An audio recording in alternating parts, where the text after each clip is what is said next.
Les protons, les neutrons, les atomes, d'où vient la matière? Ah, ça, c'est une très vieille histoire. Pour te la raconter, on va remonter le temps. La matière apparaît il y a environ 13,7 milliards d'années. À cette époque, selon le modèle du Big Bang, l'univers qui renferme tout l'espace est infiniment dense et chaud. Puis d'un coup, l'univers entre dans une phase d'expansion et se propage dans toutes les directions.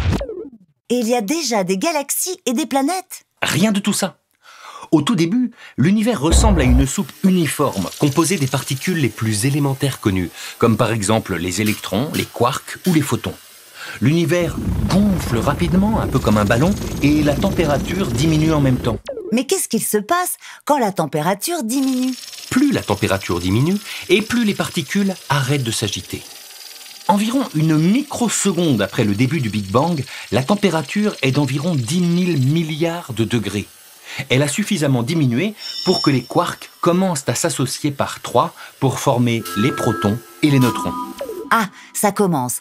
Avec les protons et les neutrons, on peut former le noyau des atomes. Exactement.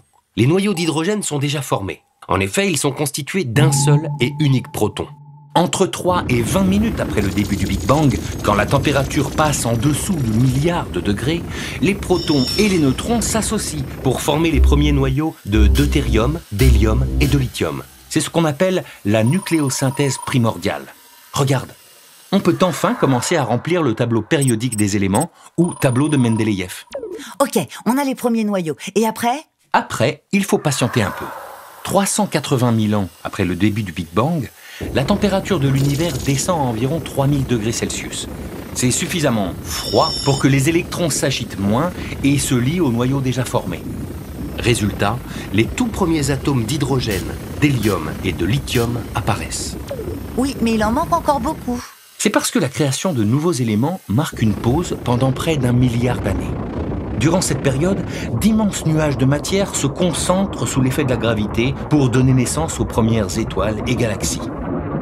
Le cœur de ces étoiles contient d'innombrables noyaux d'hydrogène et il y fait très chaud, plus de 10 millions de degrés.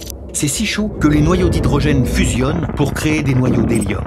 Puis après plusieurs réactions successives, d'autres noyaux comme les noyaux de carbone, d'azote, d'oxygène, jusqu'aux noyaux de fer pour les plus grosses étoiles. C'est ce qu'on appelle la nucléosynthèse stellaire. Eh ben dis donc, ce sont de véritables usines ces étoiles. Et ce n'est pas fini. Lorsqu'elles arrivent en fin de vie, certaines d'entre elles explosent. À ce moment-là, elles libèrent dans tout l'univers les noyaux qu'elles ont fabriqués. Et pendant cette explosion, les noyaux capturent des neutrons pour former encore de nouveaux noyaux. Un vrai feu d'artifice. Mais il faudra encore attendre des dizaines de milliers d'années pour que les électrons se lient à tous les noyaux créés et forment ainsi les 94 éléments naturels du tableau périodique présent sur Terre.